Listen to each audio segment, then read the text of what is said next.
সব থেকে যেটা বেশি কষ্ট পেয়েছিলাম আমার লাইফে, আমি এমন ঘটনা জীবনে শুনিনি। ওই ছেলের বন্ধুটা বলছে, ওই এতিমের বন্ধুটা বলছে, হুজুর এমন সময়ও দেখেছি মাদ্রাসার ছেলেরা যখন জামা কাপড় কাচার পর যেই সাবানটা শেষ হয়ে যায়, হালকা পড়ে থাকে, তারা আর নেয় না, ফেলে দেয়।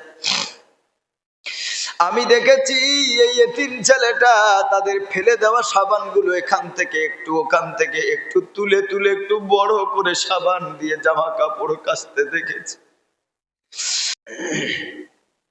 আসসালামু আলাইকুম ওয়া রাহমাতুল্লাহি ওয়া বারাকাতুহু।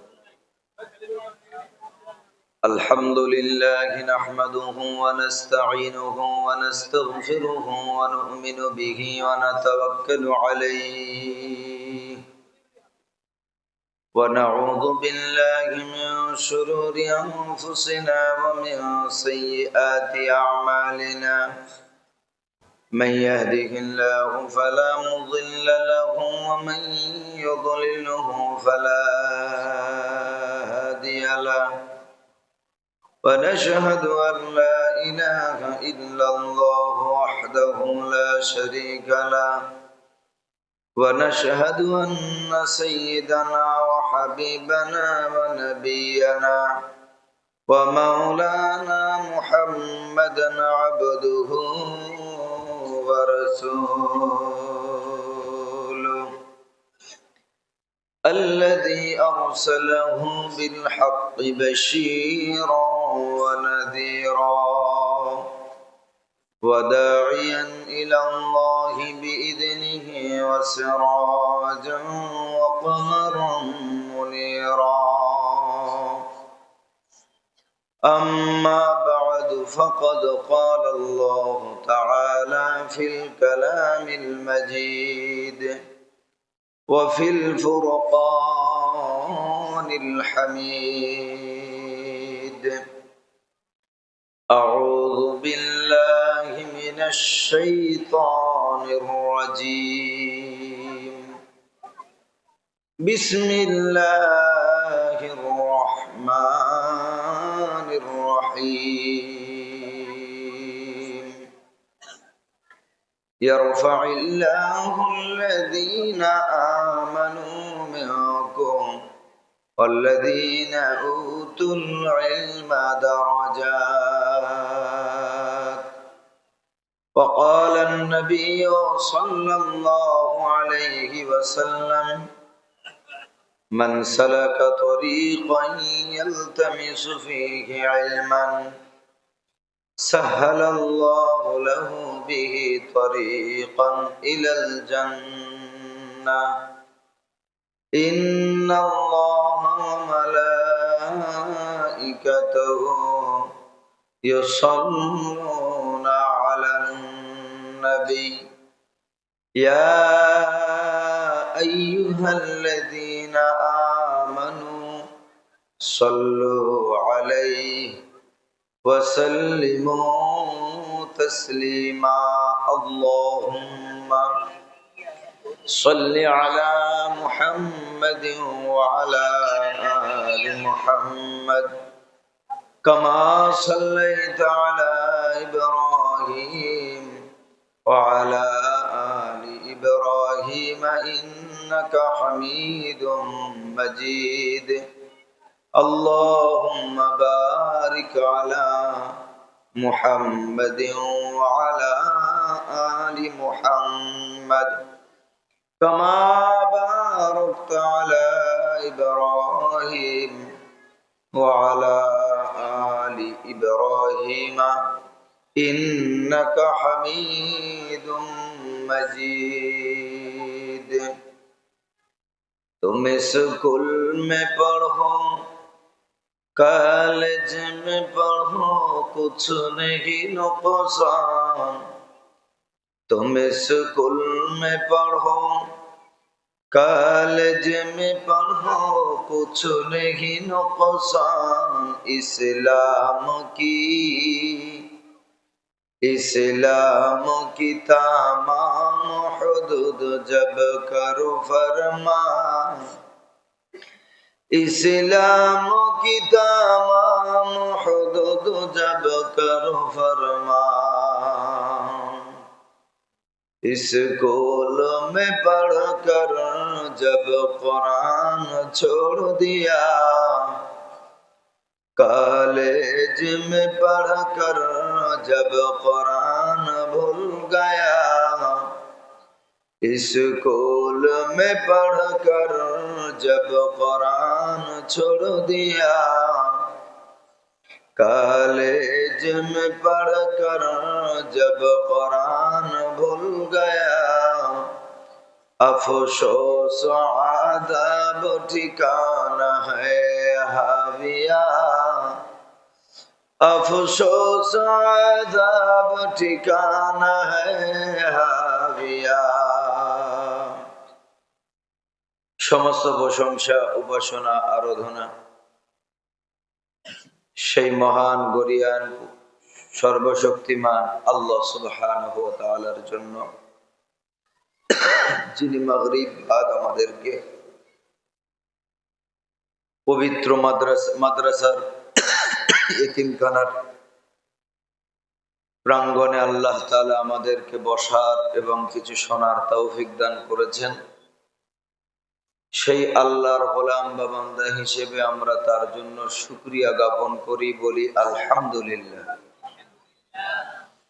তারপরে জানাই শত কোটি দরুদ ও সালাম বর্ষিত হোক আকায়ে নামদার তাজদারে মদিনা, সম্মানিত নবী, দো জাহানের নবী, কুল কায়নাতের নবী, রহমাতুল লিল আলামিন জনাবে মুহাম্মদ সাল্লাল্লাহু আলাইহি সাল্লামের নিকট আল্লাহ তাআলা আমাদের মতো গুনাহগার পাপিষ্ঠ বান্দাদের পক্ষ থেকে দরুদ ও সালামের ধারা, শান্তির ধারা বর্ষণ করুন বা নিবেদিত হোক। সকলে বলি আল্লাহুম্মা আমিন।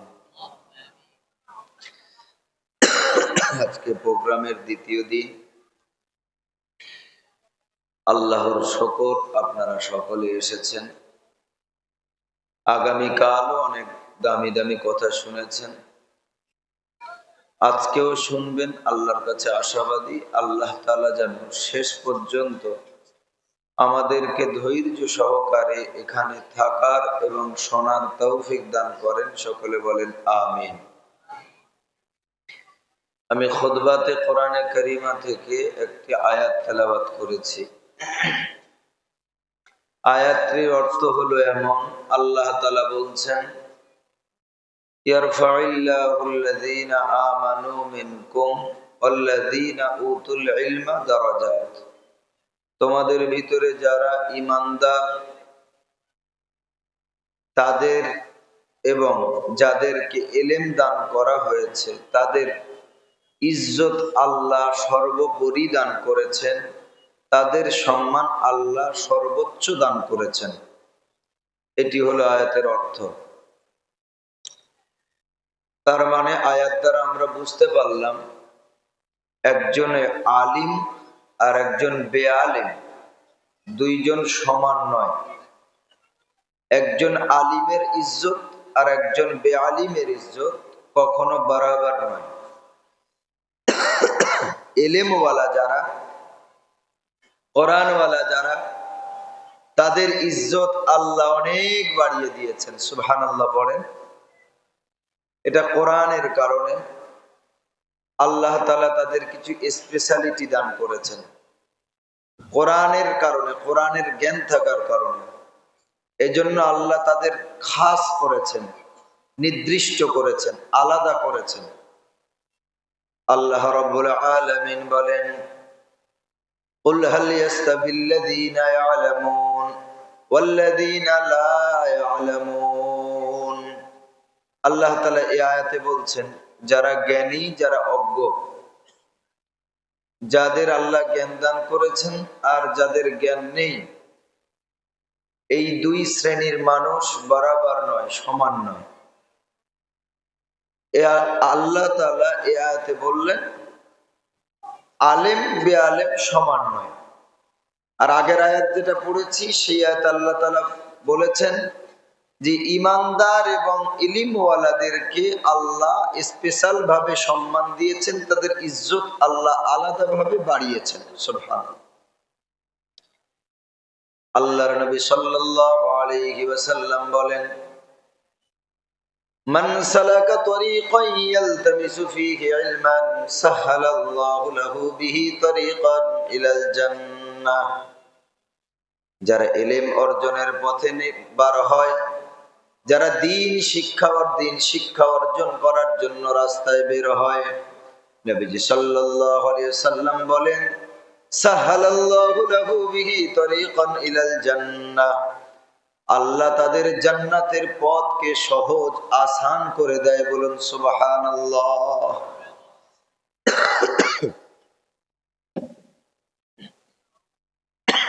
বিসমিল্লাহ। একটু ঠান্ডা পানি মিলিয়ে দেন, খুব গরম, একটু ঠান্ডা পানি এতে দেন। তাহলে আল্লাহর নবী সাল্লাল্লাহু আলাইহি ওয়াসাল্লাম হাদিস পাকেও বললেন, কোরআনওয়ালাদের জ্ঞান হলো আলাদা।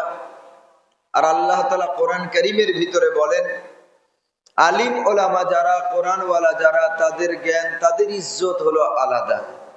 হাদিসও প্রমাণ করে ইলমওয়ালাদের আল্লাহ, কোরআনওয়ালাদের আল্লাহ আলাদা কিছু দান করেছেন।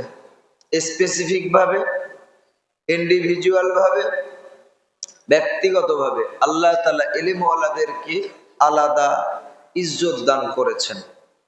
কেন আল্লাহ আলেমদের এই ইজ্জত দান করলেন?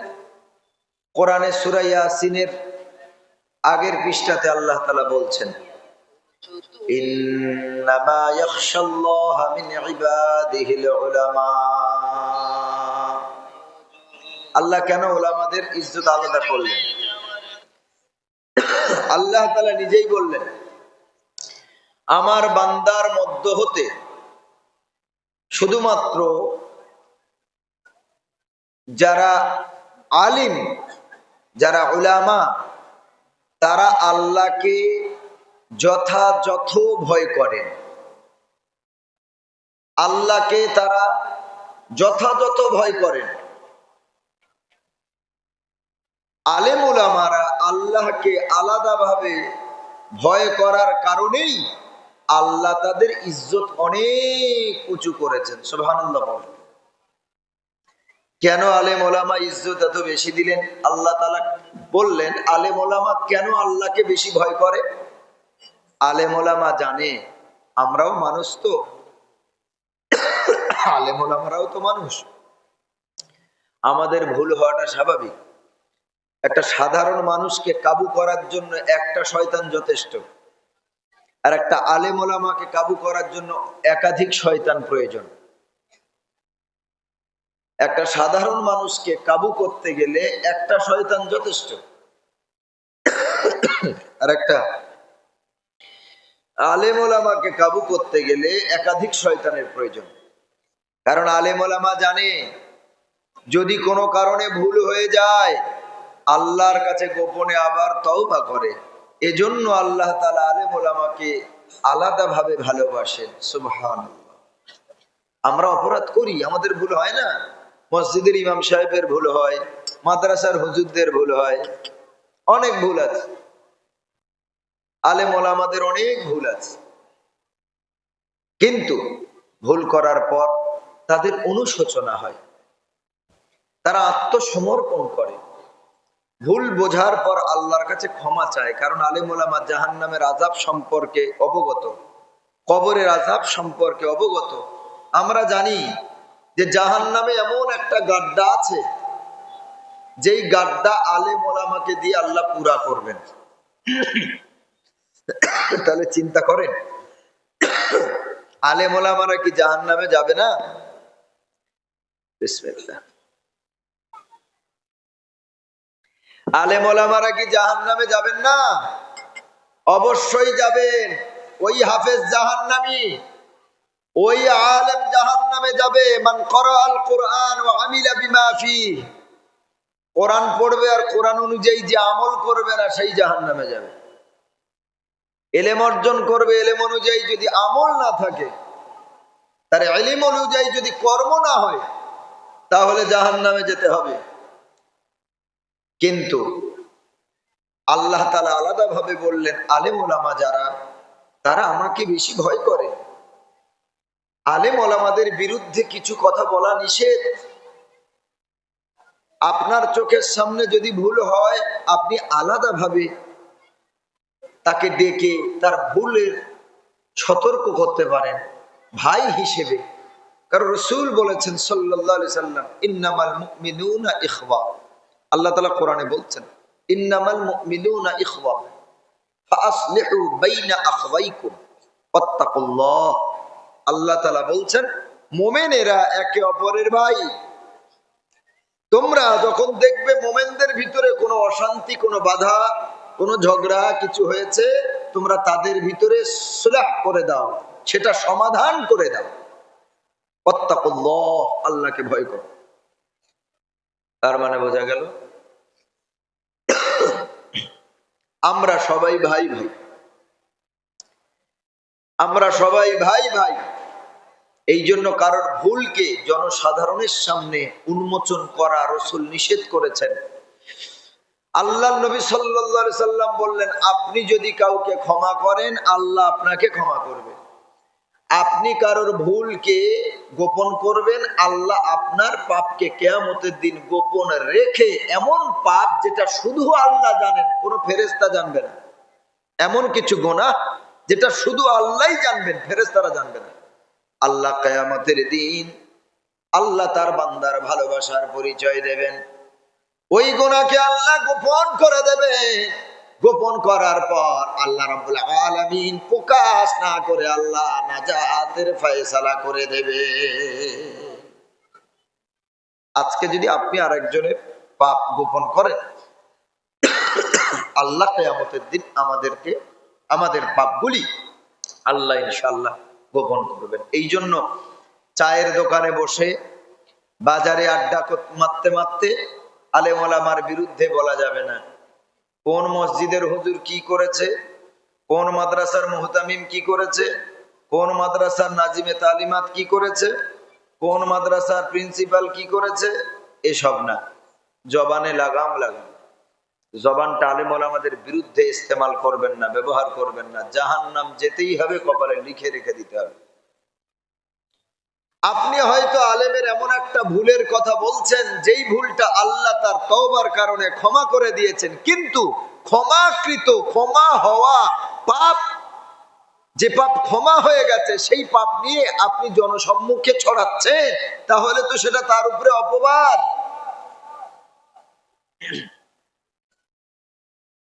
সাহাবীরা জিজ্ঞেস করলেন, ইয়া রাসূলুল্লাহ, ইয়া হাবিবাল্লাহ, গীবত কাকে বলে?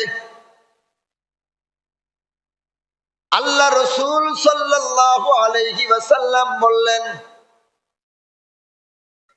আয-যিকরু আখাকা মা ইয়াকরাহু, তোমার ভাইয়ের ব্যাপারে এমন বর্ণনা, এমন কথা বলা যেটা শোনার পর সে কষ্ট পায়, অপছন্দ করে, এর নাম গীবত। আল্লাহর নবী সাল্লাল্লাহু আলাইহি ওয়াসাল্লাম বলেন, সেই বিষয়, সেই বৈশিষ্ট্য যদি তার ভিতরে থাকে, হয়তো যে চোর, আপনি তার পিছনে তাকে চোর বলছেন, কিন্তু সে প্রকৃতই চোর, চুরি করা গুণটা তার ভিতরে আছে। কেউ একজন সুদ খায়, প্রকৃতই সুদখোর, সুদ খাওয়ার গুণটা তার ভিতরে আছে।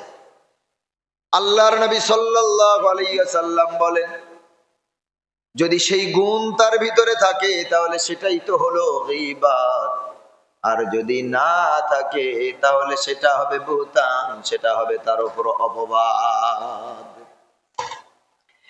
আপনি কোন মানুষের গীবত করলেন, হয়তো একটা সময় সেই মানুষটা পাপ করেছিল, চুরি করেছিল, সেই মানুষটা হয়তো একটা সময় জেনা করে ধরা পড়েছিল, সেই মানুষটা হয়তো একটা সময় সুদের ব্যবসা করত, কিন্তু আল্লাহর ভয়, আলেম ওলামার কথা শোনার পর তওবা করেছে, আল্লাহ তারে ক্ষমা করে দিয়েছেন। আল্লাহর নবী বলেন, জবানে লাগাম লাগাও, আল্লাহ যদি ক্ষমা করে দেন, আর তারপরে যদি আপনি তার সেই বিষয়টা নিয়ে গীবত করেন, তাহলে তার উপরে আর গীবত না, ওটা তার জন্য, আপনার জন্য হলো অপবাদ। আর অপবাদের শাস্তি, অপবাদের পাপ গীবতের চেয়েও খারাপ, এর শাস্তি গীবতের থেকেও ভয়ানক। আল্লাহ রাব্বুল আলামিন বলেন সম্ভবত 26 নম্বর পারায় সূরা হুজুরাতের ভিতরে আল্লাহ তাআলা বলেন আইয়ুহিব্বু আহাদুকুম আইয়াকুলা লাহমা আখিহি মাইতান ফাকারিতুমু ওয়াত্তাকুল্লাহ। তার কিছু আয়াত আগে আল্লাহ তাআলা বলেন ইয়া আইয়ুহাল্লাযীনা আমানু লা ইয়াসখার কওমুম মিন কওমিন আসা আইয়াকুনু খায়রাম মিনহুম। এ পুরুষেরা, একে অপরকে তোমরা ভৎসনা করো না, একে অপরের পিছনে কথা বলো না, খারাপ বলো না। কারণ যাকে তুমি খারাপ বলছো, আল্লাহ তাআলা বলেন তুমি যাকে খারাপ বলছো ওই ব্যক্তিটা তোমার চেয়েও ভালো হতে পারে। পারে না? পারে না? বলেন পারে না? আপনি আঙুল দেখিয়ে একজনকে বলছেন এই তুই খারাপ, বুড়ো আঙুল আর শাহাদাত আঙুল দুটো বলছে তুই খারাপ, তোর চরিত্র খারাপ। আর 3টে আঙুল আমাদের দিকে ঘুরিয়ে বলছে এই তুই কারে খারাপ বলছিস। দুটো আঙুল অন্যজনকে খারাপ বলছে, 3টে আঙুল আমাদেরকে বলছে তুই আগে সাবধান হ, তোর চরিত্রকে সংশোধন কর। অপরকে খারাপ বলার আগে নিজের চরিত্রকে আগে ঠিক কর। দুটো আঙুল আপনার দিকে, 3টে আঙুল নিজের দিকে। অপরকে খারাপ বলার আগে ভাববেন কে ভালো কে খারাপ আল্লাহ তাআলা জানেন। আল্লাহর নবী সাল্লাল্লাহু আলাইহি ওয়াসাল্লাম বলেন কুল্লু বনি আদম খাত্তাউন, আদম সন্তান সব ভুলের উপরেই, সবাই আমরা ভুল করি, ভুলের ঊর্ধ্বে কেউ না। নবীগণ ফেরেশতাগণ বাদ দিয়ে আমরা কেউ ভুলের ঊর্ধ্বে না। ভুল আমাদের হবে কিন্তু তওবা করতে হবে। তওবাকারীকে আল্লাহ তাআলা ভালোবাসেন। আল্লাহ রাব্বুল আলামিন বলেন ইন্নাল্লাহা ইউহিব্বুত তাওয়াবিন ওয়া ইউহিব্বুল মুতাতাহহিরিন। আল্লাহ রাব্বুল আলামিন বলেন তওবাকারীকে আমি বড়ই পছন্দ করি এবং পরিষ্কার পরিচ্ছন্ন পবিত্র যারা থাকে তাদেরকে আমি আল্লাহ বড়ই পছন্দ করি। সুবহানাল্লাহ। তওবাকারীকে আল্লাহ অধিক পছন্দ করে। পাপ তো আমাদের দ্বারা হবে, এটাই বাস্তব। আলেম হয় আর সাধারণ মানুষ হয় আমাদের দ্বারা ভুল হবে, কিন্তু গীবত থেকে নিজের জবানটাকে হেফাজত করতে হবে। আল্লাহ রাব্বুল আলামিন বলেন ইয়া আইয়ুহাল্লাযীনা আমানু লা ইয়াসখার কওমুম মিন কওমিন আসা আন ইয়াকুনু খায়রাম মিনহুম ওয়া লা নিসাউম মিন নিসাইন আসা আন ইয়াকুননা খায়রাম মিনহুন্না। আগের আয়াতে আল্লাহ পুরুষদেরকে সতর্ক করলেন এ ইমানদার পুরুষেরা, একে অপরের তোমরা পিছনে কথা বলো না, ভৎসনা করো না, ছোট করো না, অপমানদায়ক কথা বলো না। এরপরে আল্লাহ নারী জাতিকে বলছে এই ইমানদার নারীরা তোমরাও একে অপর নারী আরেক নারীকে তোমরা ভৎসনা করো না, খারাপ বলো না। আসা আইয়াকুন্না খায়রাম মিনহুন্না, কারণ তুমি নারী আরেক নারীকে যদি খারাপ বলো, যাকে তুমি খারাপ বলো সে তোমার থেকে উত্তম হতে পারে। আল্লাহ রাব্বুল আলামিন বলেন ওয়ালা তালমিজু আনফুসাকুম ওয়ালা তানাবাজু বিল আলকাব, তুমি খারাপ লকব দিয়ে ডেকো না। কেউ একটু কালো রঙের তুমি তাকে কালো বলে ডেকো না, কারোর একটু দাঁত উঁচু তাকে দাঁত উঁচু বলে ডেকো না, কারোর একটু শর্ট হাইট তাকে নাটা বলে ডেকো না। আল্লাহর নবী নিষেধ করলেন। হযরতে আয়েশাতুল হুমায়রা রাদিয়াল্লাহু তাআলা আনহা তিনি এমন করে একটা সময় কোন একজন নারীর ব্যাপারে তিনি বললেন ওই মহিলাটা একটু খাটো, শর্ট হাইট, শর্ট ফিগার। আল্লাহর নবীর কাছে খবর এলো, নবীজি শুনতে পেলেন। নবীজি বলেন আয়েশা জবানকে লাগাম দাও, আমি রাসূল বলছি এমন একটা কথা তুমি বলেছো, ওই কথাটা যদি আমি নবী মহাসমুদ্রের ভিতরে ফেলে দিই গোটা সমুদ্রের পানি নষ্ট হয়ে যাবে। কত খারাপ কথা। হযরতে আয়েশাতুল হুমায়রা বললেন রাদিয়াল্লাহু তাআলা আনহা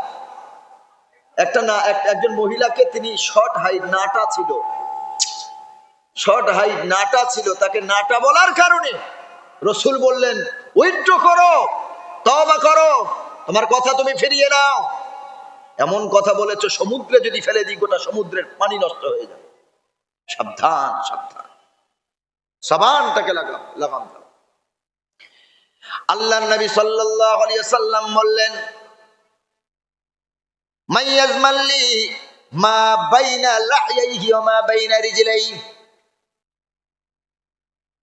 আমি রাসূল আমার কাছে তুমি যদি নিশ্চয়তা দিতে পারো তোমার দুই রানের মাঝখানে যে লজ্জাস্থান আর তোমার জবান, এই জবান আর লজ্জাস্থানের হেফাজতের যদি নিশ্চয়তা আমি রাসূল আমারে দিতে পারো, আজমাল্লাহুল জান্নাহ, আমি রাসূল তোমার জন্য জান্নাতের জামিনদার বেনে যাব। সুবহানাল্লাহ। আল্লাহ রাসূল বলেন জবান আর লজ্জাস্থানের হেফাজতের নিশ্চয়তা, গ্যারান্টি আমি রাসূল যদি আমাকে দিতে পারো, জবান যদি হেফাজত করো আর লজ্জাস্থানের যদি অপব্যবহার না করো, আমি রাসূল তোমার জান্নাতের গ্যারান্টি নিলাম। জোরে বলেন সুবহানাল্লাহ। এই জবানটাকে কন্ট্রোল করা খুব কঠিন। এই জন্য রাসূল সাল্লাল্লাহু আলাইহি সাল্লাম বলেছেন মান সামাতা নাজা, যে চুপ থাকলো সেই নাজাত পেল। যত বেশি কথা বলবেন তত পাপ বেশি হবে। জবান লাগাম, জবান লাগাম।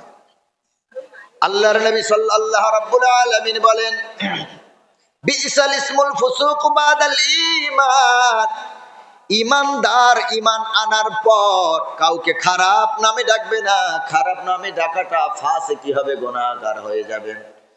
আল্লাহর নবী বললেন কাউকে খারাপ নামে ডাকবে না, ভালো উপাধি দিয়ে তাকে ডাকো, সম্মানের সাথে তাকে ডাকো। নবীজি ঘরের ভিতরে শুয়ে আছেন, বাইরে থেকে কিছু মানুষ মোহাম্মদ মোহাম্মদ বলে চিল্লাচিল্লি করে। আল্লাহ রাব্বুল আলামিন এটাও পছন্দ করলেন না। আল্লাহর নবীকে হে হে বলে ডাকছে, হে মোহাম্মদ, আল্লাহ এটা পছন্দ করলেন না। আল্লাহ তাআলা সাথে সাথে নাজিল করলেন সামান্য এইটুকু ব্যাপার রাসূলুল্লাহর শানের খেলাফ হয়েছে, আল্লাহ তাআলা অপছন্দ করলেন। কারণ আল্লাহ যাকে হাবিবুল্লাহ বলেছেন, আল্লাহর অন্তরঙ্গ বন্ধু, সেই রকম মানুষকে যদি হে মোহাম্মদ বলে বাইরে থেকে চিল্লায়, বাইরে থেকে যদি এমন অপমানজনক কথা বলে, আল্লাহ তাআলা সাথে সাথে বললেন ইয়া আইয়ুহাল্লাযীনা আমানু লা তারফাউ আসওয়াতাকুম ফাওকা সাওতিন নবী ওয়া লা তাজহারু বিল কওলি কাজাহরি বাযিকুম লিবাযিন আন তাহবাতা আমালুকুম ওয়া আনতুম লা তাশউরুন। খবরদার, আমার নবীর কথার আওয়াজের উপরে তোমাদের গলার কণ্ঠস্বর যেন উঁচু না হয়ে যায়। নবীজির শানের খেলাফ কথা বলো না, নবীজিকে সম্মানের সাথে কথা বলো, সম্মান দিয়ে ডাকো। যদি তার ইজ্জত নষ্ট করো তবে জেনে রাখো আন তাহবাতা আমালুকুম, তোমার নামাজের সওয়াব, রোজার সওয়াব, হজের সওয়াব, মাদ্রাসা বানিয়েছো তার সওয়াব, মসজিদ বানিয়েছো তার সওয়াব, যত কল্যাণময় কাজ করেছো, আল্লাহ তাআলা বলেন সব আমলগুলো আমি আল্লাহ বাতিল করে দেব। যত ভালো কাজ করেন, মা বাবার খেদমত করেছেন, মাদ্রাসা বানিয়েছেন 8টা 10টা 20টা, কোটিপতি মানুষ, মসজিদ বানিয়েছেন, গ্রামের হাজারো হাজারো গরিব মেয়েকে বিয়ে দিয়েছেন, টিউবওয়েল বানিয়ে দিয়েছেন, জনকল্যাণমূলক জনসেবামূলক বহু কাজ করেছেন, কিন্তু নবীর ইজ্জতের হানি করেছেন। আল্লাহ তাআলা বলছেন তোর সব আমল আমি আল্লাহ বাতিল করে দেব, সব আমল বাতিল। ওয়ান্তুম লা তাশউরুন, তুই নিজেই বুঝতেই পারবি না, টেরও পাবি না কখন বাতিল হয়ে গেছে। সাবধান সাবধান সাবধান। আল্লাহ তাআলা নবীর সম্মানের ব্যাপারে 22 নম্বর পারা সম্ভবত রব্বুল আলামিন বলেন মা কানা মুহাম্মাদুন আবা আহাদিম মির রিজালিকুম ওয়ালাকিন রাসূলুল্লাহ ওয়া খাতামান নাবিয়্যিন। আল্লাহ রাব্বুল আলামিন বলেন তোমরা নিজেদের বাপকে যেমন আব্বু বলে ডাকো, আব্বা বলে ডাকো, ড্যাডি বলে ডাকো, বাবা বলে ডাকো, পাপা বলে ডাকো, ফাদার বলে ডাকো, আল্লাহ তাআলা বলেন তোমাদের বাবার মতো রাসূল মুহাম্মদ তোমাদের আব্বা নয়। নবীকে তোমরা বাবা বলে ডেকো না, আব্বু বলে ডাকবে না, ড্যাডি বলে ডাকবে না। কি বলতে হবে আল্লাহ রাব্বুল আলামিন শেখান ওয়ালাকিন রাসূলুল্লাহ, তিনি আমি আল্লাহ আমার রাসূল, তাকে যখন ডাকবে সম্মান দিয়ে ডাকবে ইয়া আইয়ুহার রাসূল। সুবহানাল্লাহ পড়েন। নবীজিকে কিভাবে সম্বোধন করতে হবে সেটাও আল্লাহ তাআলা জানিয়ে দিলেন। আল্লাহ তাআলা বললেন সব নবীদের সম্মান একদিকে, শুধু আখেরি পয়গম্বরের সম্মান আর একদিকে। সব নবীদের সম্মান এক পাল্লায় রাখবেন, আর আমাদের শেষ নবীর সম্মান আর এক পাল্লায় রাখবেন। আমার নবীর সম্মান ইজ্জতের পাল্লা ভারী হয়ে যাবে। কারণ আল্লাহ রাব্বুল আলামিন বলেন ওয়া খাতামান নাবিয়িন, আমি আল্লাহ পৃথিবীতে যত নবী পাঠিয়েছি সকল নবীদের আখেরি নবী শেষ নবী হলো মুহাম্মদ সাল্লাল্লাহু আলাইহি ওয়াসাল্লাম। আর আমরা বাংলায় জানি শেষ ভালো যার সব ভালো তার। আমাদের কলকাতার দিকে বলে, এখানে কি বলে, বলে যার শেষ ভালো তার সব ভালো। এখানে বলে না, বলে না? জি, ইন্নামাল আমালু বিল খাওয়াতিন, শেষ আমলটা যার ভালো হবে, মৃত্যুর সময় শেষ বাক্যটা যদি কালেমা হয়ে যায়, আল্লাহ রাব্বুল আলামিনের রাসূল বলেছেন তার কবরের বেড়া পার, পুলসিরাতের বেলা পার, আর যত ফাড়া আছে, যত পেরেশানি আছে, আল্লাহ রাব্বুল আলামিন সব পেরেশানি হালাত দূর করে জান্নাতের ব্যবস্থা করে দেবেন। সুবহানাল্লাহ। আমাদের নবী আমরা শেষে পেয়েছি, শেষে ভালো জিনিসই পাওয়া যায়। আল্লাহ সব নবীর শেষে আমাদের নবীটা আমাদেরকে গিফট করেছেন, সুবহানাল্লাহ পড়েন। আর আমরা শেষে সব থেকে দামি নবীটা পেয়েছি, সুবহানাল্লাহ বিহামদিহি। আল্লাহ রাব্বুল আলামিন বলেন আমি শেষ নবীটা তোমাদেরকে গিফট করেছি। সম্ভবত 17 নম্বর পারা, ওয়ামা আরসালনাকা ইল্লা রাহমাতাল লিল আলামিন। আল্লাহ রাব্বুল আলামিন বলেন আমি নবীটারে শেষ উপহার তোমাদের দিলাম, আর কুল কায়নাতের জন্য দয়ার মানবতার নবী, রহমতের নবী করে আমি তোমাদের দান করেছি। সুবহান। নবী পেয়েছি সুন্দর, কারণ শেষে পেয়েছি বলে ভালো পেয়েছি। কি বলেন আপনারা? শেষে পেয়েছি বলে ভালো পেয়েছি, 1 নম্বর নবীটা পেয়েছি। সুবহান। আবার দেখেন শেষ ভালো যার সব ভালো তার। 104 খানা কিতাব সহিফা টোটাল আল্লাহ 104 খানা নাজিল করলেন, সবার শেষে আল্লাহ দিলেন কোরআনকে। সুবহানাল্লাহ পড়েন। সবার শেষে কোন কোন কোন কিতাব? কিতাবুল্লাহ, কোরআন সবার শেষে। 104-এর ভিতরে 4টে হলো সেরা। একটা হলো তাওরাত, নাম্বার 2 জাব্বুর, নাম্বার 3 ইনজিল, আর 4র্থ নম্বরে আল কুরআন। আল্লাহ রাব্বুল আলামিন কোরআনটাকেও আল্লাহ শেষে নাজিল করেছেন, আর শেষেরটাই আল্লাহ 1 নম্বর দান করেছেন। সুবহানাল্লাহ। তাহলে নবীও শেষ 1 নম্বর, কোরআনও শেষ 1 নম্বর, উম্মত ও শেষ উম্মত। কারণ আমাদের পরে আর কোন উম্মত আসবে না, আমরা উম্মত হিসেবেও সেরা উম্মত। সুবহানাল্লাহ পড়েন। আল্লাহ রাব্বুল আলামিন বলেন ওয়া কাযালিকা জাআলনাকুম উম্মাতান ওয়াসাতান লিতাকুনু শুহাদাআ আলান নাস ওয়া ইয়াকুনার রাসূলু আলাইকুম শাহীদা। সুবহানাল্লাহ। আল্লাহ রাব্বুল আলামিন বলেন এ আখেরি নবীর উম্মত শুনে নাও, তোমাদেরকে আমি শেষ উম্মত বানিয়েছি, 1 উম্মত বানিয়েছি। জাআলনাকুম উম্মাতান ওয়াহিদা, আমি তোমাদের এক জাতি বানিয়েছি, আমি আল্লাহ তোমাদেরকে 1 উম্মত বানিয়েছি। এ উম্মত শেষ উম্মত তুমি হয়েছো। আর আগে বহু নবী এসেছিল, তাদের সম্মান, তাদের উম্মতের সম্মান, আর আমরা আখেরি নবীর শেষ উম্মত, আমাদের সম্মান টোটালি ভিন্ন।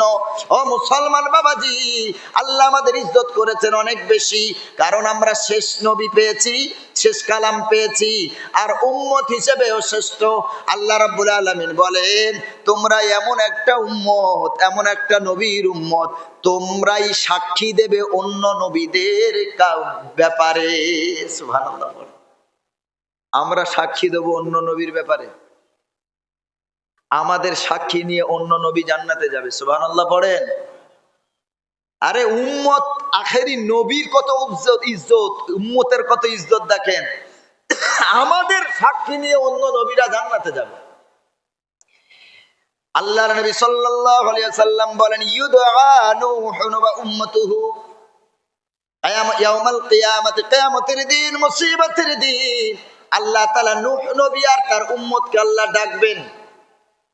হাদিসটা দেখেন,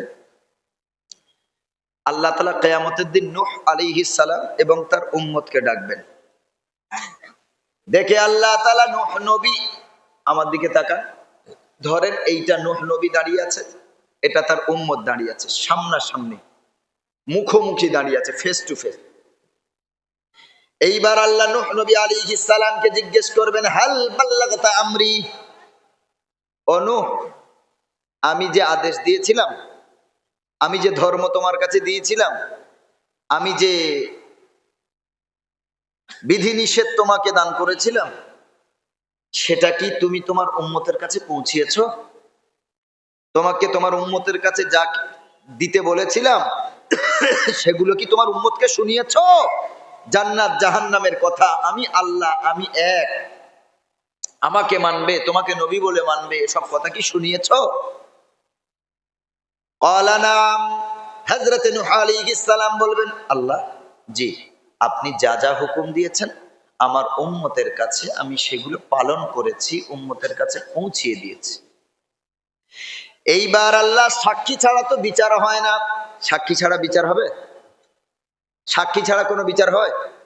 আল্লাহ কিয়ামতেও সাক্ষীর ব্যবস্থা করবেন। দেখেন আল্লাহ তাআলা বললেন সূরা ৩-এর ভিতরে, আলাইসাল্লাহু বিআহকামিল হাকিম, আমি কি বিচারকেরও বিচারক নই? আমি কি সব থেকে বড় বিচারক নই? আল্লাহ প্রশ্ন করছেন।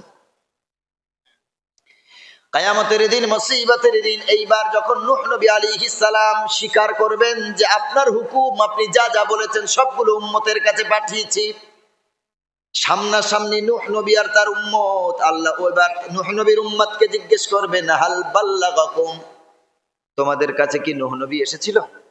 তোমাদের কাছে কি আমার হুকুম পৌঁছেছিল? নূহ নবীর উম্মত স্টেট কার্ড বলে দেবে, আল্লাহ, মা জাআনা মিন নাবিয়িন, আমাদের কাছে আপনার হুকুম পৌঁছানোর তো দূরের কথা, আমাদের কাছে কোনো নবী আসেনি। নাউজুবিল্লাহ পড়েন। এখন কোথায় যাবেন নূহ নবী? উনি বলছেন, আমি আমার কওমকে আপনার হুকুম পৌঁছিয়েছি, আর তারই সামনে তার কওম ইগনোর করলো, তার কওম তাকে অ্যাভয়েড করলো, তার কওম বলছে না, আমাদের কাছে আপনার হুকুম পাঠানো তো দূরের কথা, কোনো নবী আসেনি। এখন নূহ নবী আলাইহিস সালাম যাবেন কোথায়? আল্লাহ তাআলা বলবেন, মাইয়াশহাদু লাক, ও নূহ, এখন তোমার পক্ষে কে সাক্ষী দেবে গো? সাক্ষী ছাড়া তো আমি আল্লাহ বিচার করব না। সাক্ষী দাও, তোমার উম্মত তো বলছে তুমি তার কাছে যাও না, এখন আমি আল্লাহ যে তোমার বিচার করো, তো সাক্ষী ছাড়া বিচার হবে না।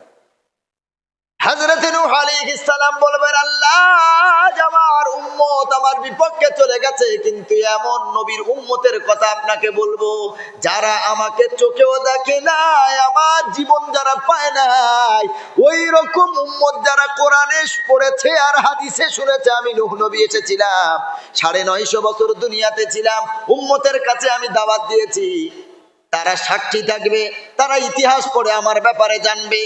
আজ আখেরি পয়গম্বর শাহিদুনা মুহাম্মাদুর উম্মতুহু, আজ আমি নূহ নবী, আমার পক্ষে মুহাম্মদ এবং তার উম্মত সাক্ষী দেবে। সুবহানাল্লাহ, সুবহানাল্লাহ। আল্লাহর নবী আর আমরা আখেরি নবীর উম্মত সাক্ষী দেব। সুবহানাল্লাহ পড়েন। তাহলে আমাদের ইজ্জত কম না বেশি? আমরা নূহ নবীর ব্যাপারে সাক্ষী দেব, আমাদের সাক্ষী নিয়ে নূহ নবী আলাইহিস সালামকে আল্লাহ তাআলা জান্নাত দেবেন। সুবহানাল্লাহ, সুবহানাল্লাহ। এই কারণে বলেছিলাম, শেষ ভালো যার, সব ভালো তার। আখেরি নবীকে আমরা শেষ নবী হিসেবে পেয়েছি, কোরআনও পেয়েছি শেষে, আবার উম্মত হিসেবে আমরা শেষ নবীর শেষ উম্মত। সুবহানাল্লাহ, সুবহানাল্লাহ। ভাই গো আমার, কোরআন আল্লাহ রাব্বুল আলামিন শেষে দিয়েছেন কতটা ইজ্জত কোরআনের।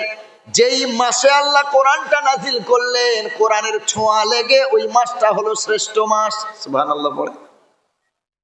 কোরআনটা আল্লাহ এমন শ্রেষ্ঠ বানালেন, যেই মাসে আল্লাহ নাজিল করলেন ওই মাসটা হয়ে গেল শ্রেষ্ঠ কোরআনের ছোঁয়া পেয়ে। সুবহানাল্লাহ। কেমন কিতাব আল্লাহ আমাদের দিয়েছেন! আল্লাহ আমাদের কিতাবটাও ১ নম্বর দিলেন। যিনি কিতাবের শিক্ষা দেবেন, শিক্ষা গুরু, শিক্ষক, তিনিও ১ নম্বর। এবং ওই কিতাব যেই মাসে আল্লাহ নাজিল করলেন, শাহরু রমাদানাল্লাযী উনজিলা ফীহিল কুরআনু হুদাল লিন-নাস ওয়া বাইয়িনাতিন মিনাল হুদা ওয়াল ফুরকান। আল্লাহ তাআলা বলেন, রমাদান মুবারক মাসে আমি আল্লাহ কোরআন নাজিল করেছি তোমাদের হেদায়েতের জন্য। রমাদান মাসে আমল করলে বেশি সওয়াব না অন্য মাসে আমল করলে বেশি সওয়াব? জি, ওই মাসটা বোনাসের মাস। 11 মাস আপনি খেটেছেন কোম্পানির জন্য। দুর্গা পুজো, কালী পুজো আসার সময় কোম্পানি আপনাকে বোনাস দেয় না দেয় না? হ্যাঁ, মাইনে কেটে নিয়ে বোনাস দেয় না যেটা মাইনা ছিল ওটা থাকে তার উপরে বোনাস দেয়? বলে না? যেটা আপনার মাসিক মাহিনা তো একটা থাকে, একটা টাকা ধার্য থাকে, তো তো এইটা বোনাস দেওয়ার সময় কেটে নিয়ে দেয় না, ওটা থাকে এক্সট্রা আরো দেয়। জি, আল্লাহর ভান্ডারে কম নাই। আজকে আমল করলে আপনি পাবেন 10টা। মা জা বিল হাসানাতি ফালাহু আশরু আমসালিহা ওয়া মান জা বিস সাইয়্যাতি ফালা ইউজজা ইল্লা মিসলা। পাপ করলে একটা, পুণ্যের কাজ করলে 10টা। সুবহানাল্লাহ। পাপ করলে কটা আর ভালো কাজ করলে কটা? 10টা। সুবহানাল্লাহ। এই 10টা আপনি 11 মাস পাবেন, আল্লাহ কাটবেন না। ওটা আমার আপনার মাইনা। আমার আপনার কি? আপনাদের দিকে কি বলে? স্যালারি বলুন। হ্যাঁ, স্যালারি, বেতন। বেতন আমি মাইনা বলছি, আপনারা বুঝতে পারছেন না। মাহিনা মানে ওটা উর্দু শব্দ, তো মাসের শেষে যেটা দেওয়া হয় তার নাম মাহিনা। বেতন, বেতন। এখন আমাদের কলকাতায় বলে বিচুটি পাতা, যেটা গায়ে লাগলে চুলকায়। আপনাদের আসামে কি বলে? বিছাত্তু না চুত্রা পাতা? কোনটা? চুত্রা পাতা। এক এক জায়গার এক একটা ভাষা। বেতন আপনি 11 মাস আল্লাহ আপনাকে বেতন দেবেন। কি বেতন দেবেন? পুণ্যেতে 10, প্রতি ভালো কাজে কত বেতন? কথা বলে না। প্রতি ভালো কাজে 10। রমজান মাসে ওই কাজে আরো 70 গুণ এক্সট্রা। সুবহানাল্লাহ পড়ে। কত গুণ এক্সট্রা? জোরে বলে। 70। তাহলে আল্লাহ কি যে মাইনাটা 11 মাস ছিল এটা কেটে কি 70 দেবেন, না এটা রেখে 70 দেবেন? আপনার কাছে ছেড়ে দিচ্ছি, কারণ আল্লাহর ভান্ডারে কম নাই। আল্লাহ ওই বেতন কেটে নিয়ে 70 দেবেন, না ওটা বাদ দিয়ে 70 দেবেন? আরে ওটা তো পার্মানেন্ট, ওটা থাকবেই। ওটা তো আমাদের আমাদের ওটা বেতন। আল্লাহ রাব্বুল আলামিন প্রতিটা ভালো কাজের সওয়াব অন্য মাসে যা দেয়, রমাদান মাসে তার বহু গুণে আল্লাহ 70 গুণ বাড়িয়ে দেন। রমজান মাসকে কেন এত মূল্যায়ন হলো? তার একটাই কারণ, এই মাসে আল্লাহ তাআলা কোরআন নাজিল করেছে। তাই আল্লাহ রাব্বুল আলামিন বলেন, কোরআনের ছোঁয়া পেয়ে মাস হয়েছে ধন্য। শুধু মাস না, যেই রাতে কোরআন নাজিল হলো ওই রাত হয়েছে ধন্য। আল্লাহ রাব্বুল আলামিন 30 নম্বর পারায় বলেন, ইন্না আনজালনাহু ফি লাইলাতিল কদর ওয়া মা আদরাকা মা লাইলাতুল কদর লাইলাতুল কদরি খায়রুম মিন আলফিশ শাহর তানাজ্জালুল মালাইকাতু ওয়ার রূহু ফিহা বিইذনি রাব্বিহিম মিন কুল্লি আমরিন সালাম হিয়া হাত্তা মাতলাইল ফজর। আল্লাহ রাব্বুল আলামিন বলেন, রমজান মাসে লাইলাতুল কদরের রাতে আমি আল্লাহ কোরআন নাজিল করেছি। সুবহানাল্লাহ। আল্লাহর নবীকে আল্লাহ তাআলা বলেন, ওয়ামা আদরাকা মা লাইলাতুল কদর। নবী আপনি কি জানেন লাইলাতুল কদরটা কি? জেনে নেন গো হাবিব, লাইলাতুল কদরি খায়রুম মিন আলফি শাহর। লাইলাতুল কদরের রাত এমন একটা যেটা 1000 মাসের চেয়েও উত্তম। এদিকে আচ্ছা, কত সব দাঁড়িয়ে আছে জোয়ান যুবক। তো আমার বৃদ্ধ বাবাজি যারা আছেন একটু আসেন না, এই দিকটা জায়গা খালি আছে, একটু ওই দিক থেকে ঘুরে আসুন। আর না হয় যারা বসে আছেন, সবার উঠতে অসুবিধা, পিছনে জায়গা থাকলে একটু ঘুরে আসুন বাবা। এতজন মানুষ সরে বসার থেকে আপনারা একটু ঘুরে, এই দিকটা খালি আছে, বসেন। আর ডান হাতে আল্লাহ কিয়ামতে আমলনামা দেবেন ইমানদারদের, আর ডান দিক জায়গা ফাঁকা। দেখেন, ডান দিকটা আগে পূর্ণ করুন। নামাজের কাতারে কোন দিক আগে পূর্ণ হয়, ডান দিক না বাঁ দিক? ডান দিক, তো ডান দিক বরকতময় জায়গা, ডান দিক খালি। আসেন একটুখানি ভাইজান সুযোগ করে দেন ভিতরে আসার জন্য, এই দিকে একটু জায়গা পূর্ণ করুন, ডান দিকে বসুন, ডান দিকে বরকত বেশি হয়, বসুন একটু তাড়াতাড়ি আসুন। আল্লাহ রাব্বুল আলামিন বললেন লাইলাতুল কদরি খায়রুম মিন আলফি শাহর, লাইলাতুল কদরের রাত 1000 মাসের চেয়েও শ্রেষ্ঠ।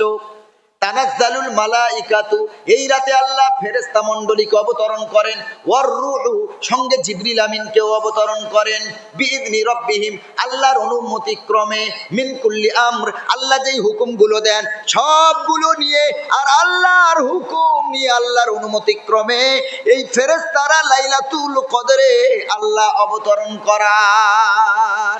সালামুন হিয়া হাত্তা মাতলাইল ফজর, যতক্ষণ ফজর না হয় আল্লাহ রাব্বুল আলামিন বলেন এই রাতে জেগে জেগে যারা ইবাদত করবে আল্লাহর ফেরেশতা জিবরিল আমিন সহ তাদের জন্য শান্তি কামনা করেন, রহমতের দোয়া চায়। সুবহানাল্লাহ।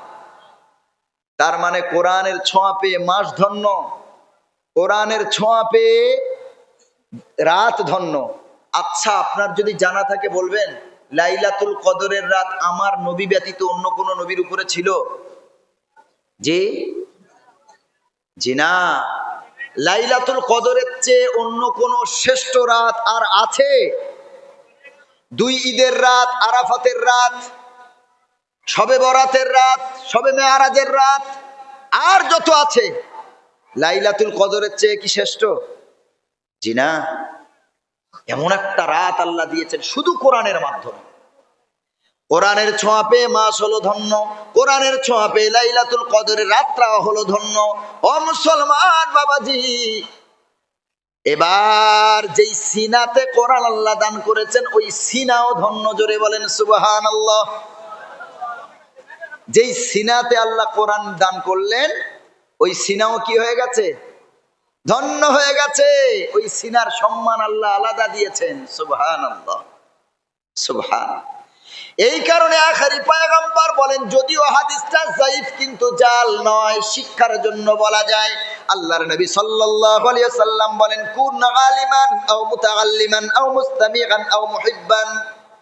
আল্লাহর নবী বলেন, হয় আলেম হও, না হয় আলেমের ছাত্র হও, না হয় আলেমের কথা শ্রবণ করো, মন দিয়ে শোনো, না হয় আলেমকে কলিজা দিয়ে অন্তর থেকে ভালোবাসো। ফালা তাকুনিল খামিস, এই চারের ভিতরে থাকো, হয় আলেম হও, না হয় তার ছাত্র হও, না হয় তার কথা শোনো, না হয় তার অন্তর দিয়ে ভালোবাসো।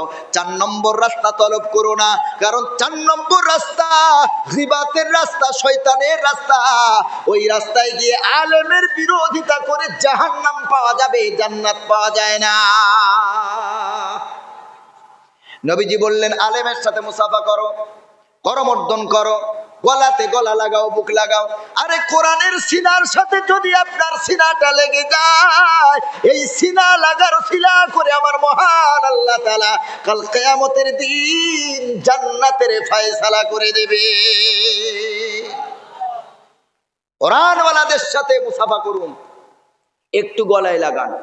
নিজের ছেলেটাকে হাফেজ করতে পারেননি, নিজের সন্তানকে আলেম করতে পারেননি, কিন্তু যদি কোরআনওয়ালাকে ভালোবাসেন, কোরআনওয়ালাকে যদি বন্ধু বানান, এই বন্ধুত্ব করার কারণে আল্লাহ কিয়ামতের দিন নাজাতের ফয়সালা করে দেবেন।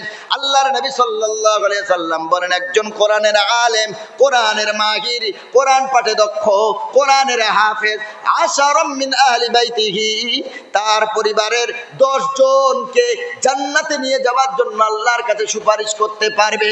কেমন 10 জন? ওয়াজাবাত লাহুন নার, যাদের উপর আল্লাহ জাহান্নাম ওয়াজিব করে দিয়েছেন।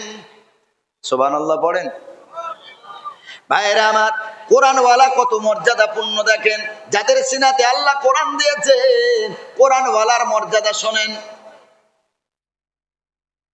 আল্লাহর নবী সাল্লাল্লাহু আলাইহি ওয়াসাল্লাম বলেন, ইন্নাল মালাইকাতা লা তাদউ আজনিহাতাহা লিতালিবিল ইলমি রিদান। আল্লাহর নবী সাল্লাল্লাহু আলাইহি ওয়াসাল্লাম বলেন, কোরআনওয়ালা আলেম যখন রাস্তা দিয়ে হেঁটে যায়, তার 2 কদমের তলায় আল্লাহর নূরের ফেরেশতা তার হাফেজের আলেমের সম্মানের জন্য ফেরেশতা তার নূরের ডানা বিছিয়ে দেয়। সুবহানাল্লাহ। বিদেশ মন্ত্রী ভারতে আসবে, এয়ারপোর্ট থেকে রেড কার্পেট দিয়ে সম্মান জানানো হলো, অভ্যর্থনা জানানো হলো, ওয়েলকাম জানানো হলো, ফুলের তোড়া দেওয়া হলো, আর গোটা রাস্তা নো এন্ট্রি করে দেওয়া হলো। কোনো গাড়ি চলাচল করতে পারবে না, না সাইকেল, না বাইক, না কোনো গাড়ি, এমনকি দেশের কুত্তাও পর্যন্ত রাস্তায় যাবে না। বিদেশ মন্ত্রী আসবে, সম্মান, পুরো রাস্তা ক্লিয়ার রাখো, রোড ক্লিয়ার রাখো, সব সরে যাও, বিদেশ মন্ত্রীর যাতে সম্মান ক্ষুণ্ণ না হয়। আল্লাহর নবী সাল্লাল্লাহু আলাইহি সাল্লাম বলেন, ওটা তো মানুষের দেওয়া সম্মান, ওটা তো মানুষের বানানো রেড কার্পেট, ওই ফুলের পাপড়িও এক সময় শুকিয়ে মরে যাবে।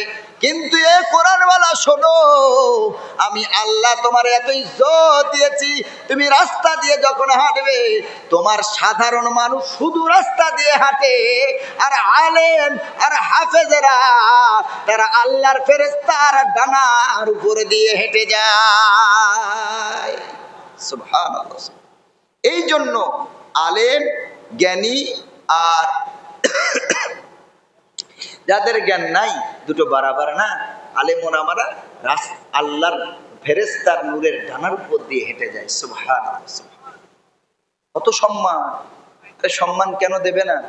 মাদ্রাসায় যারা পড়ে অনেক কষ্ট গো বাবা, অনেক কষ্ট। মনে করেছেন মাদ্রাসায় কি মিশনের মতো? আপনার ছেলে যে ইংলিশ মিডিয়ামে পড়ে, মিশনে দিয়েছেন দামি দামি, তাদের থাকার জায়গা স্ট্যান্ডার্ড, খাওয়া স্ট্যান্ডার্ড, কোনো কষ্ট নেই। মাদ্রাসার মনে করছেন সেই রকম? সরকার তো মাদ্রাসা চালাতে একটা টাকা দেয় না। পূজা মণ্ডপে, প্রতি পূজা মণ্ডপে 1,20,000 টাকা দেওয়া সম্ভব। ঈদের সময় টাকা আসবে না আমাদের জন্য, মাদ্রাসা মসজিদে কোনো ডোনেশন নাই।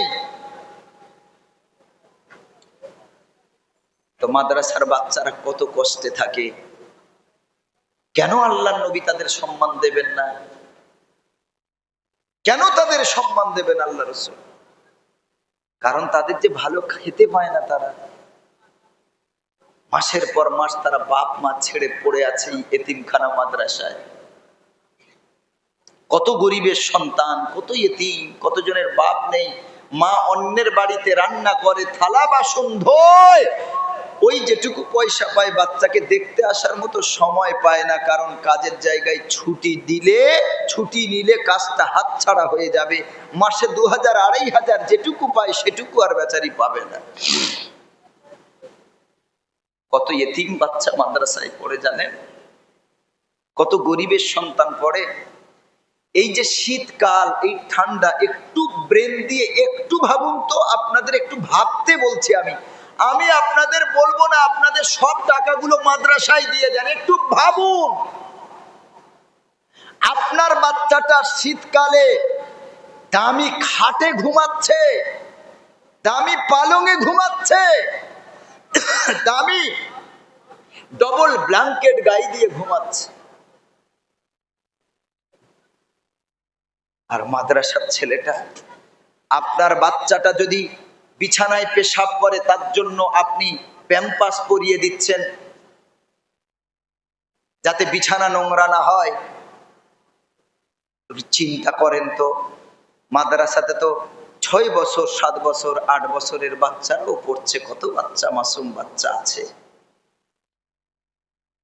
এই শীতকালে তারা ওই মেঝের উপরে, ফ্লোরের উপরে একটা মাদুর বিছিয়ে, তাতে একটা কাঁথা বিছিয়ে, ওই আপনি আমি যা দান করি ব্ল্যাঙ্কেট, কম্বল, ওই কম দামে ওইগুলো তারা, ওই গরিবের বাচ্চাগুলো ওইগুলোই গায়ে দিয়ে শীতকালে তারা শীতকালটা কাটাচ্ছে। আরে যাদের সম্মান আল্লাহ দিয়েছেন, রসুল দিয়েছেন, তাদেরকে আমরা বেইজ্জতি করেছি, এটা তো জুলুম। আপনার মাদ্রাসা, আপনি যদি মাদ্রাসার উপরে জুলুম করেন আর টাকা পয়সাগুলো যদি নিজে গুছিয়ে ব্যাংকে ভরে রাখেন আর ঘরে ভরে রাখেন, আর মাদ্রাসার এতিম বাচ্চাগুলো যদি কষ্টে থাকে, খোদার কসম এটা আপনি মাদ্রাসার উপরে জুলুম করলেন। আর আল্লাহ তাআলা বলেছেন, ইন্নাল্লাহা লা ইউহিব্বুজ জালিমিন, আল্লাহ জুলুমকারীকে কখনোই পছন্দ করেন না। আপনি বাচ্চাদের উপরে জুলুম করছেন,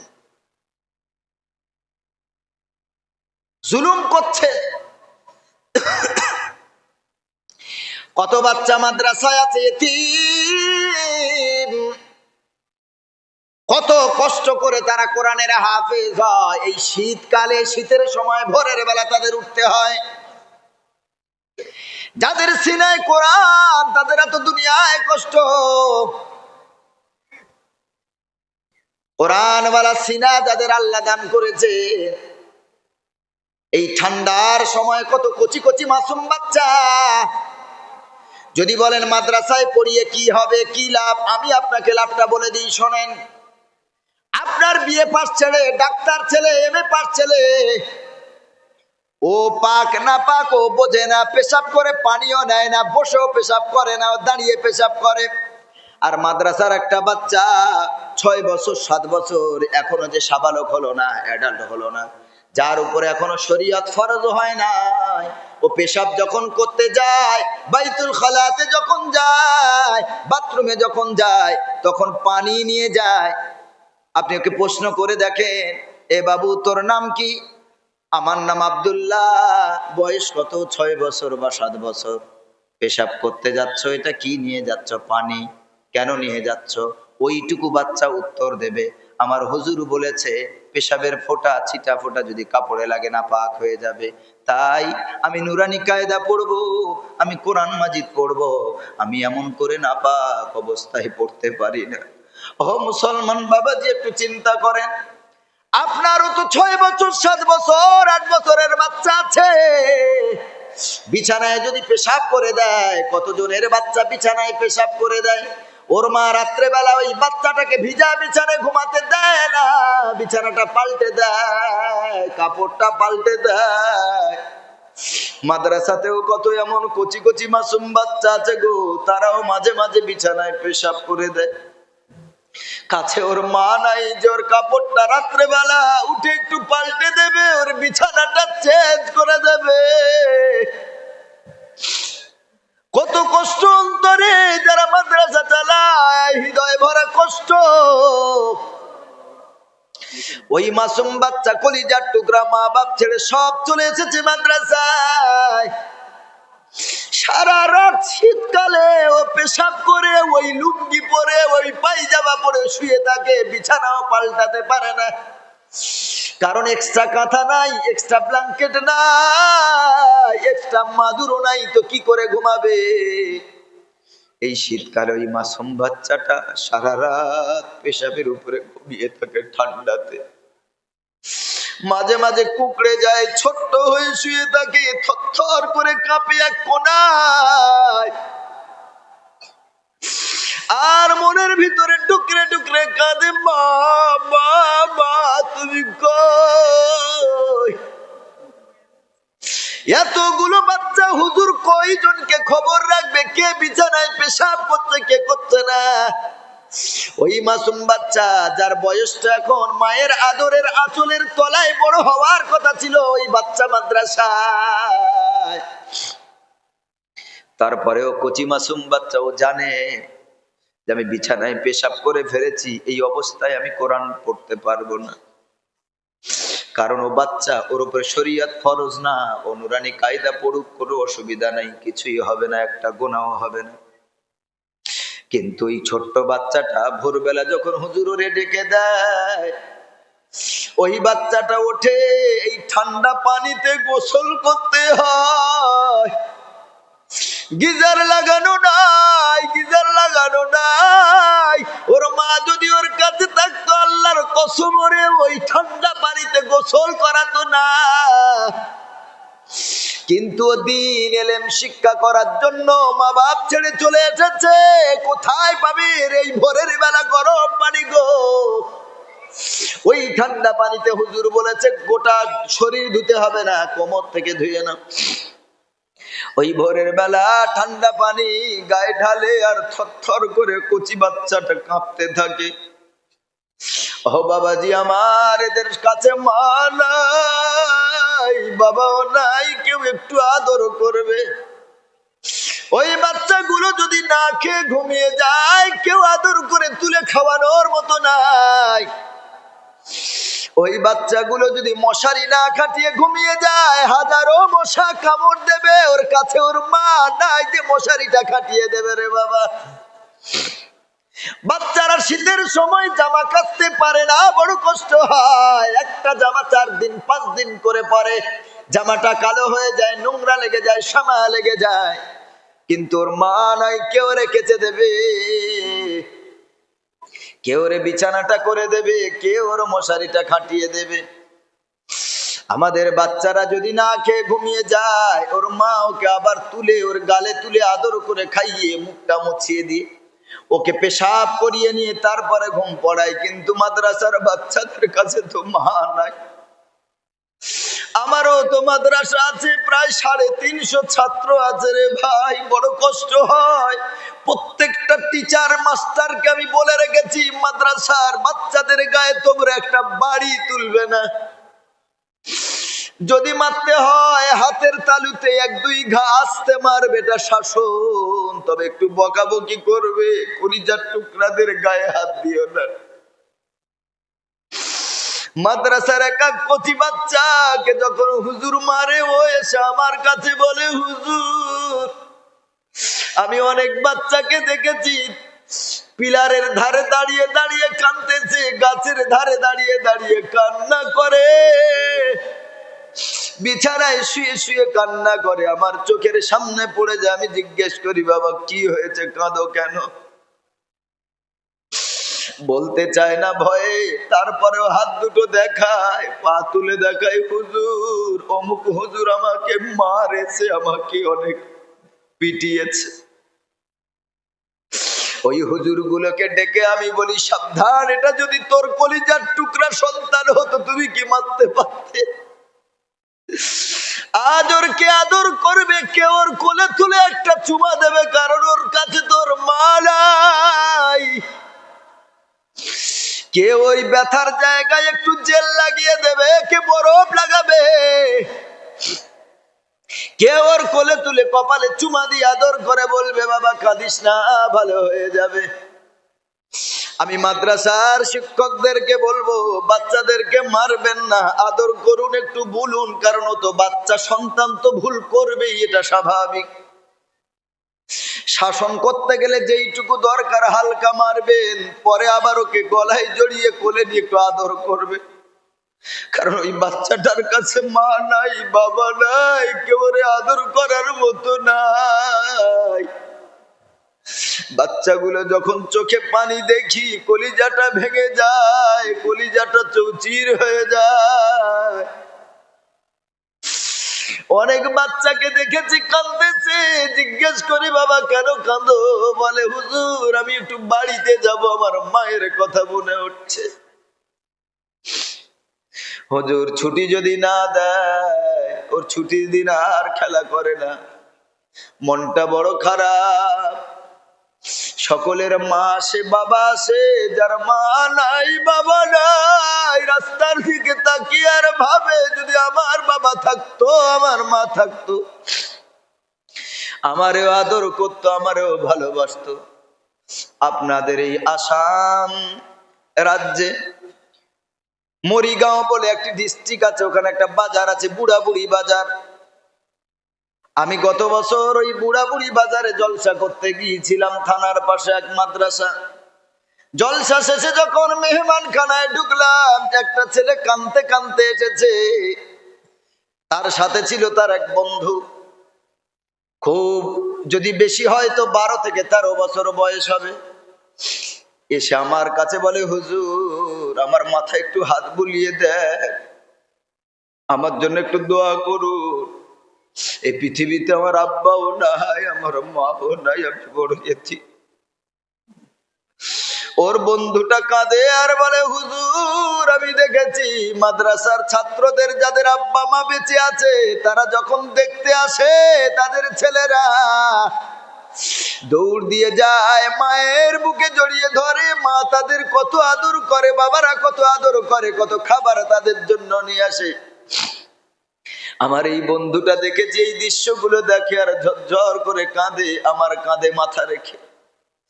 আর দুঃখ করে বলে, হায় রে, আজকে যদি আমার বাবা থাকতো, মা থাকতো, তো আমার আদর করতো, ভালোবাসতো এদের মতো, আমার জন্য খাবার নিয়ে আসতো।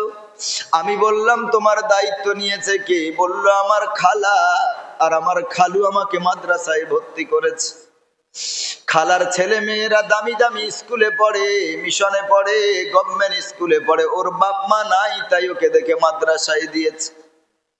খালাও দেখতে আসে না, খালুও দেখতে আসে না, কত কষ্ট। সব থেকে যেটা বেশি কষ্ট পেয়েছিলাম আমার লাইফে, আমি এমন ঘটনা জীবনে শুনিনি।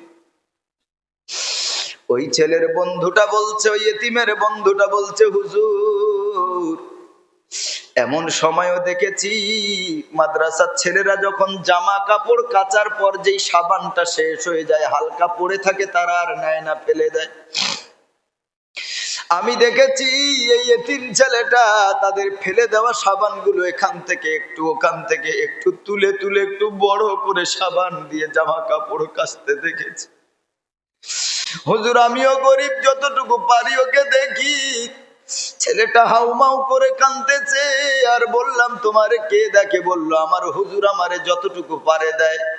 তবে আমিও তো বড় হয়েছি, হুজুরের পরিবার আছে, ছেলে মেয়ে আছে, তাদের পিছনে খরচ আছে, আমি তাদের কাছে, হুজুরের কাছে লজ্জাতে চাইতে পারি না। ও মুসলমান বাবাজি, মাদ্রাসায় এইরকম ছাত্র ভুরি ভুরি আছে, এত গরিব, যাদের একটা ভালো পাঞ্জাবি নাই, ভালো টুপি নাই, গায়ে দেওয়ার কাঁথা নাই। আরে তোমার ছেলে ডিম খায়, স্কুলে যাওয়ার আগে আখরোট খায়, কাজু বাদাম খায়, দুধ খায়, ব্রেনটা ভালো করার জন্য, শরীরে হেলথ ভালো থাকার জন্য। মাদ্রাসার বাচ্চাগুলো দুধ পায় না, আখরোট পায় না, কাজু বাদাম পায় না, তারা এমন করে ভালো ভালো খাবার পায় না। একটু কি মনে কষ্ট হয় না? যাদের জন্য ইসলাম বেঁচে আছে, দিন বেঁচে আছে, তারা কেন কষ্টে থাকবে? এটা তো জুলুম।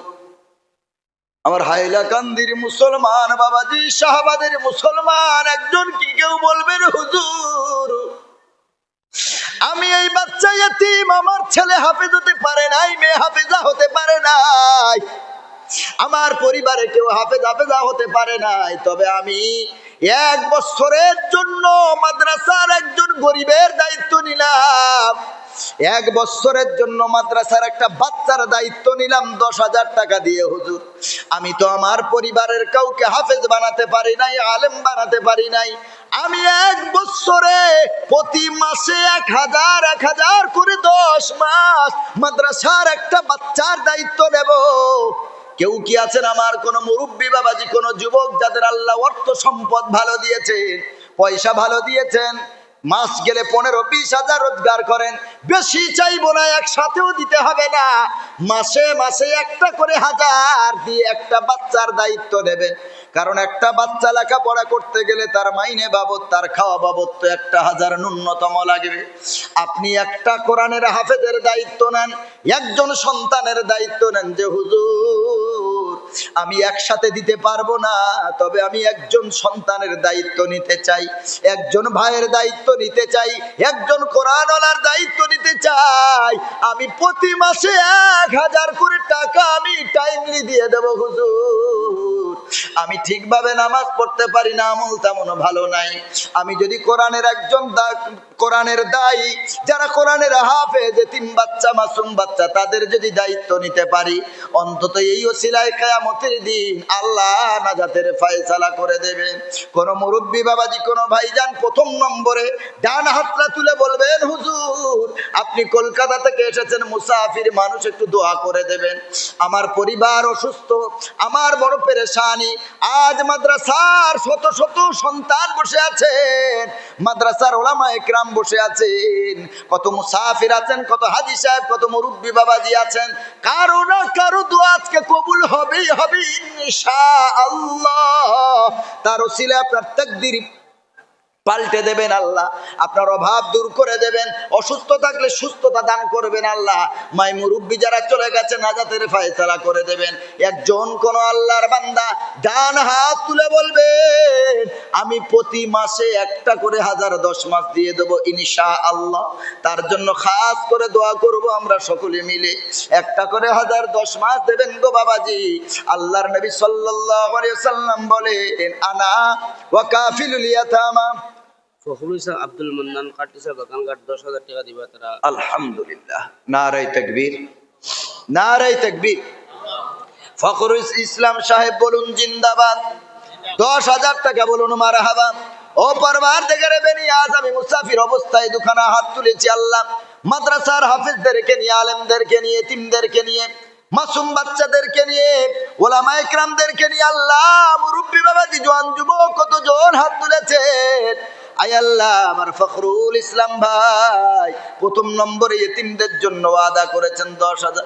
আল্লাহ তার জানে মালে রুজি রোজগারে তুমি বারাকা দান করো আল্লাহ, তার হায়াত বৃদ্ধি করে দিও, শরীর অসুস্থতা থাকলে সুস্থতা দান করো, তার পরিবারে যদি কেউ অসুস্থ থাকে সুস্থতা দান করো। আয় আল্লাহ, তার মায় মুরব্বী আত্মীয় স্বজন যারা কবরে চলে গেছে আল্লাহ তুমি নাজাতের ফায়সালা করে দাও, ব্যবসা বাণিজ্যে তুমি আল্লাহ বরকত দান করো আল্লাহুম্মা আমিন। 2 নম্বরে কে আছেন? ইব্রাহিম তাই 10,000 টাকা দিবা। আলহামদুলিল্লাহ, ইব্রাহিম আলী ইব্রাহিম আলী ভাইজান 10,000 টাকা আল্লাহ তুমি কবুল করে নাও। মাসে মাসে 1,000 করে ওয়াদা করেছেন আল্লাহ কবুল করে নাও, ওয়াদা পূর্ণ করার তৌফিক দাও, হায়াতে তাইয়্যিবা দান করো। আয় আল্লাহ আমলে সালেহ দান করো, সিহাতে কামেলা দান করো, পরিপূর্ণ সুস্থতা দান করো, পরিবারে যারা অসুস্থ আছে সুস্থতা দান করো আল্লাহ।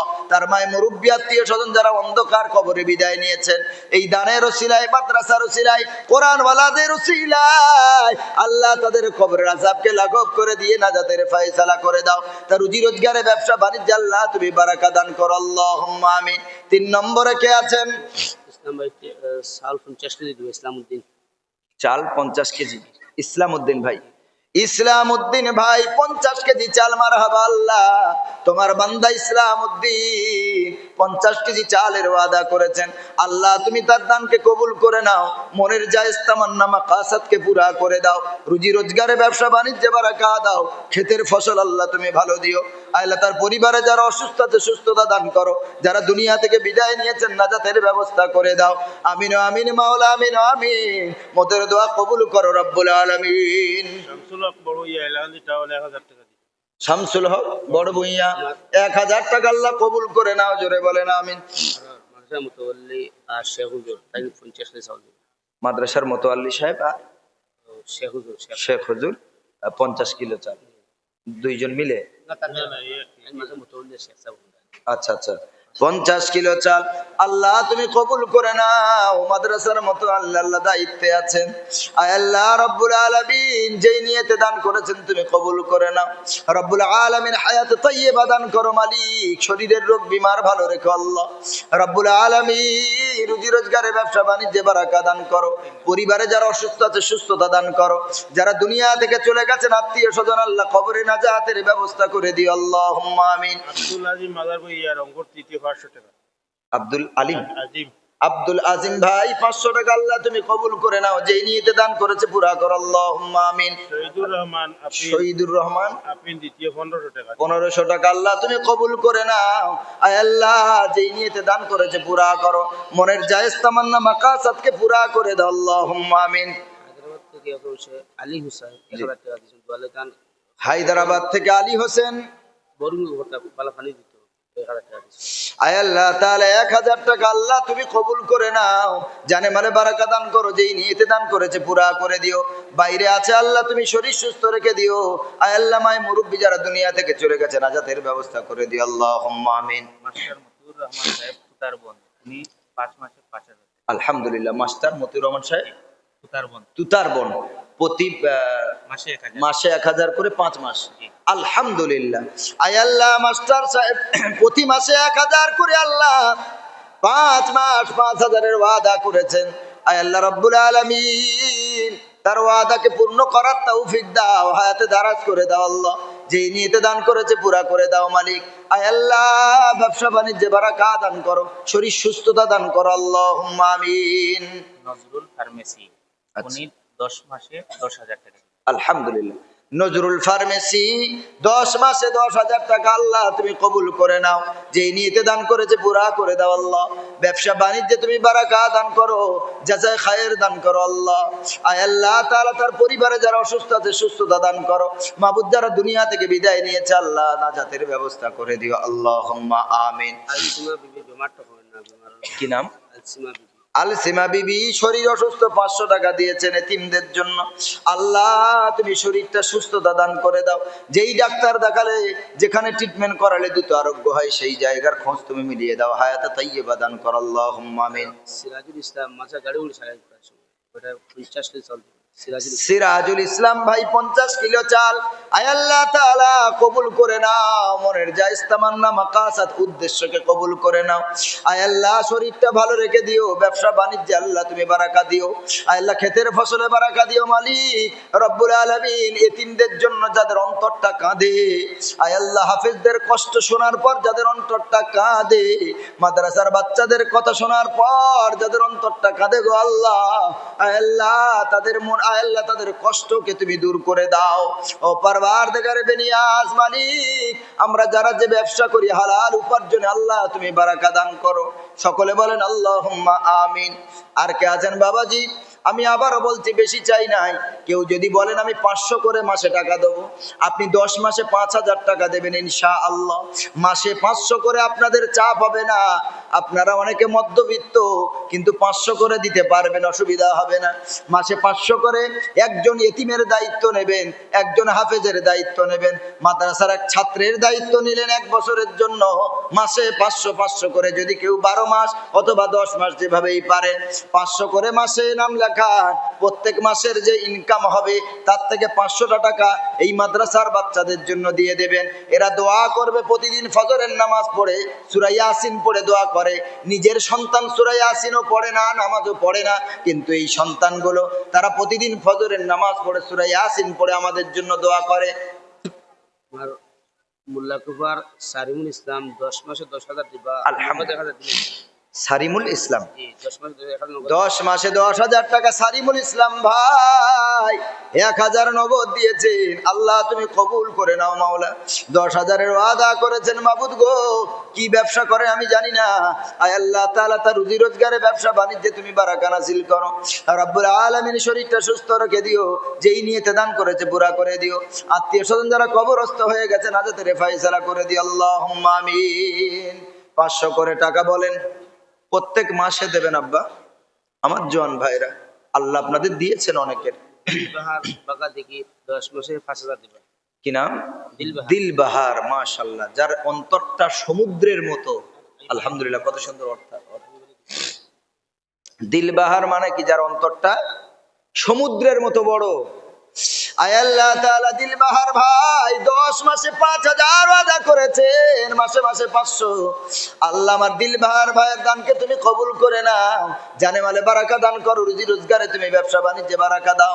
আয় আল্লাহ তার শরীর ভালো রেখে দিও, পরিবারে যারা অসুস্থ আছে সুস্থতা দান করো। মাই মুরব্বী যারা দুনিয়া থেকে চলে গেছেন দানের সিলা করে আল্লাহ তুমি নাজাতের ব্যবস্থা করে দিও। আমিন আমিন মাওলা, আমিন আমিন। মোদের দোয়া কবুল করো রব্বুল আলামিন। সবাই আসেন 500 করে মাসে। হিন্দু ভাই 12 বছর জানছেন 100 টাকা। হিন্দু ভাই 12 বছর মানে আপনাদের কথা আমি বুঝতে পারি। 12 মজা মিটাই বেশি মাটি বিক্রি করে? 12 কি বলে? আচ্ছা বলতে হবে না, ওনার নামটা কি? নামটা উনি হিন্দু ভাই নাকি? আচ্ছা, দেখেছেন মাদ্রাসার জন্য হিন্দু ভাইও 100 টাকা দিয়েছেন, আলহামদুলিল্লাহ। পড়েন। আরে মদখোর, গাঁজাখোর আর সুদের ব্যবসায়ী সব দান করছে। আমরা ওসব খোঁজও করতে যাচ্ছি না কে মদের ব্যবসা করে আর কে গাঁজার ব্যবসা করে। 50,000 1 লাখ টাকা দিলেই হলো বাবা, টাকা হলে হলো। হিন্দুদের টাকা নেওয়া যাবে না? যাবে না? মাদ্রাসার মুফতিয়ান একরাম আছেন, জিজ্ঞেস করে নেবেন। নবীজি ইহুদিদের কাছ থেকে উপহার নিয়েছেন, আলহামদুলিল্লাহ। পড়েন। জি, তবে দেখা দরকার ইনকামটা হালাল না হারাম। ইনকামটা হারাম হলে সেক্ষেত্রে ফতোয়া আলাদা, ইনকাম হালাল হলে জায়েজ হবে। আল্লাহ তাকে হেদায়েত নসিব করুক, সকলে আমিন বলেন। আল্লাহ তার হালাল ইনকামে বরকত দান করুক, সকলে আমিন বলেন। আল্লাহ তাকে সঠিক পথে পরিচালনা করুক, সকলে আমিন বলেন। 500 করে চেয়েছিলাম আব্বাজি, মাসে 500 দেবেন, একদম চাপ নেই। প্রত্যেক মাসে 500 করে দিয়ে আপনি একটা সন্তানের দায়িত্ব নিলেন, একটা ভাইয়ের দায়িত্ব নিলেন, যে আমি 1 বছর মাদ্রাসার একটা সন্তানের দায়িত্ব নিলাম, মাসে 500 করে দেবেন ইনশাল্লাহ। অথবা মাসে 1000 করে একজন কোরআনওয়ালার দায়িত্ব নেবেন। তাজউদ্দিন লস্কর জি, তার মা বাবার ওর 5,000 টাকা দিবে। আলহামদুলিল্লাহ, তাজউদ্দিন লস্কর 5,000 টাকা আব্বা মায়ের জন্য আল্লাহ তুমি কবুল করে নাও। আব্বা মায়ের কবরটা জান্নাতের টুকরা বানিয়ে দিও। আয় আল্লাহ তাআলা, তার মায়ের মুরব্বি আর যারা কবরস্থ হয়ে গেছে নাজাতের ব্যবস্থা করো। তাজউদ্দিন ভাই রুজি রোজগারে ব্যবসা বাণিজ্যে বারাকা দান করো। আয় আল্লাহ, তাদের পরিবারে যারা অসুস্থ আছে সুস্থতা দান করো। আয় আল্লাহ, সমস্ত পেরেশানি থেকে হেফাজত করো। আমিন আমিন মাওলা, আমিন আমিন। মদের দোয়া কবুল করো রব্বুল আলামিন। লস্কর 500 টাকা দিবে। কি নাম? মাহি লস্কর। মাহি লস্কর 500 টাকা আল্লাহ তুমি কবুল করে নাও। জানে মালে বারাকা দান করো, পিতা মাতার কোল জোড়া করে রেখে দিও। যেই নিয়েতে দান করেছে পুরা করে দিও, আল্লাহুম্মা আমিন। আসেন বাবাজি, আপনারা যারা মাসে 1000 পারবেন আসুন, আর মাসে যারা 500 পারবেন আসুন। মাসে দেবেন, মাসে ইনশাল্লাহ, তাড়াতাড়ি।